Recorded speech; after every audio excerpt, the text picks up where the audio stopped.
Caitlin Clark may not be winning, but the WNBA definitely is. You see, we are about 2 weeks into the WNBA season, and while it's felt like the Indiana Fever have played a million games, it's really only been 5. And can you guess what's happened in each of the 5 games? Yes, the Fever have lost all of them. Currently, they're 0-5, and that is no fault of Caitlin's, okay? There is a reason the Indiana Fever had the first overall pick, and that's because they were the worst team in the WNBA. So of course, you can expect them to be not so great Caitlin's rookie year.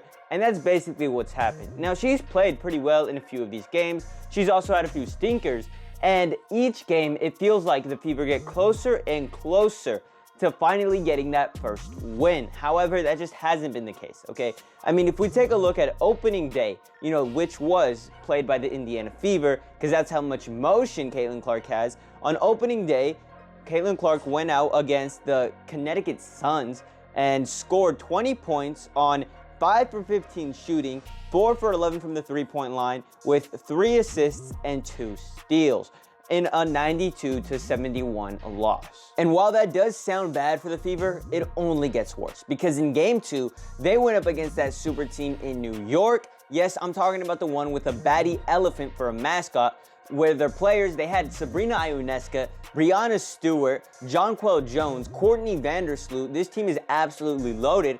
The only team that could really stop them last season was an even bigger juggernaut over there in Las Vegas. So of course, they are going to take care of business against one of the worst teams in the WNBA. I am talking the Indiana Fever. What happened? Well, it was 102-66. Absolute slaughter. And Caitlin Clark didn't show up this game. Only had 9 points, had 7 rebounds, 6 assists. So she was a bit more versatile, and she needed to be, because her scoring just wasn't happening. She shot 2 for 8 from the field, 1 for 7 from the three-point line. Now, before we continue on with this video, I just wanted to make sure you guys slow down, like it, and subscribe to the channel. We are on the road to 3,000 subscribers. I feel like we can hit it real soon. So if you're enjoying it so far, subscribe to the channel. Really helps, goes a long way. Okay, now let's get back to talking about Caitlin Clark. The New York Liberty were not letting Caitlin Clark get her shot off for the entire game, and that ended up working out for them. And in the 3rd game of the season, they ended up going against that New York Liberty team again. And this time, it was a little bit of a closer contest. They didn't get blown out by nearly 40 points, but they did lose by 11, 91-80. And in this game, Caitlin Clark shot a little better, career high, 22 points. She had 6 rebounds, 8 assists, 9 for 17 from the field, 4 for 10 from the three-point line. So, this was probably Caitlin Clark's best game of the season so far, and it's why they were able to hold together against a juggernaut over there in New York. And then the 4th game comes around, and they're playing the Connecticut Sun again. Okay, I'm pretty sure this is like their East Coast trip right now. So they're playing the Connecticut Sun. And this game, this is where they finally had a chance, a realistic chance, to win their first game of the season. Caitlin Clark was electric. 17 points, 3 rebounds, 5 assists, 5 for 11 from the field, and the game was honestly back and forth the entire time. I couldn't tell you who was going to win up until the last second, when it came down to a missed layup by Aaliyah Boston. Of course, she misses that layup that would have tied the game, and then the Suns end up winning by like 4 points, and that's that. They fall to 0-4. Of course, don't hold too much against Aaliyah Boston. She is only in her 2nd year. She's not the type of player to just continue missing layups. She will bounce back, okay?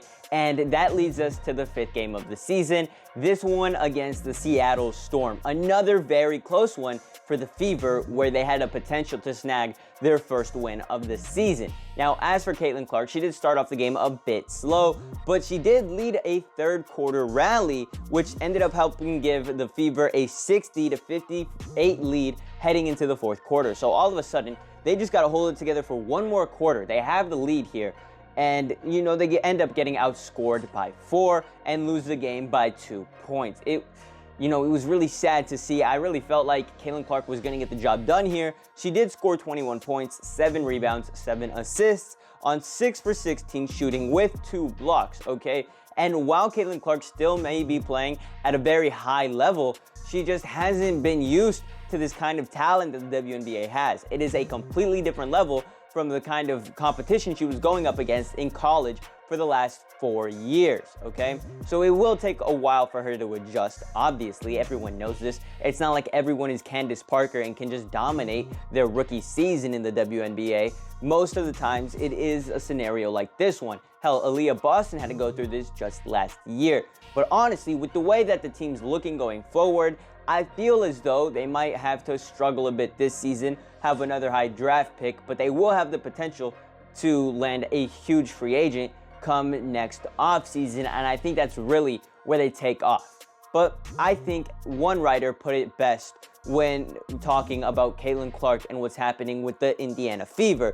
In this, they wrote that Caitlin Clark's presence has changed everything about the women's sport, except wins and losses for Indiana. And I feel like that is a very good summary of what's happening. Caitlin Clark has gone out and changed just about every aspect of the sport. Take the way they travel, for instance. You see, the WNBA has just committed $50 million over the next 2 seasons to provide full-time charter flights for all of its teams during the season. This is something that hadn't happened ever. You see, for all of WNBA history, the way the teams had to travel was on commercial flights with, just the average people. And while that's fine, as the sport grows and, continues to garner more and more popularity, it becomes a risk for the players traveling with everybody else. And that Caitlin Clark effect has kicked in, where this is her rookie season. She is probably one of the most well-known WNBA players of all time already. And so, she needs a little bit of privacy. So let's give every team in the WNBA charter flights. Now, where is this $50 million coming from?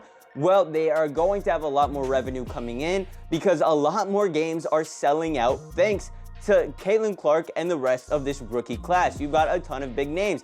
Angel Reese, Cameron Brink, Camila Cardoza, all of these huge names coming into the WNBA. They're going to bring in eyes, okay? And that's exactly what's happened here.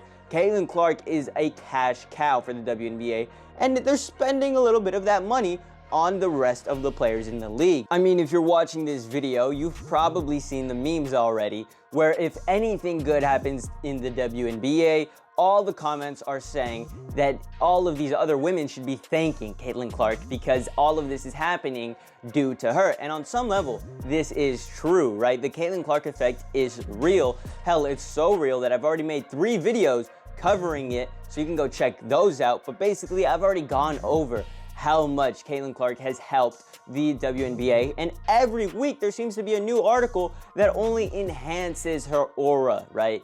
Her gravitational pull that she has on the media. And hell, I mean, we're seeing clips more and more left and right on every social media of the WNBA compared to years past. I can't scroll through my feed and go one day without seeing a WNBA clip. And I'm pretty chill with it because they are worth watching. And if you look at the crowd in each of these clips, it's absolutely mind-blowing. You would think this is an NBA game with how packed these crowds are. Honestly, I mean, you've seen the memes, right? Where there's only like 2 or 3 guys sitting in a row full of seats, and that's the WNBA audience. Well, those memes aren't true anymore because these stadiums are jam-packed. They're getting so full that they're having to move the games to bigger arenas. I call that motion. Shout out Caitlin Clark. Now, they do have until mid-September because that is when the season ends. And, now realizing how long the season is, I might just drop a few more videos about the WNBA because it is an entertaining league. Like I said, that's about it. Catch y'all later. Much love. Deuces.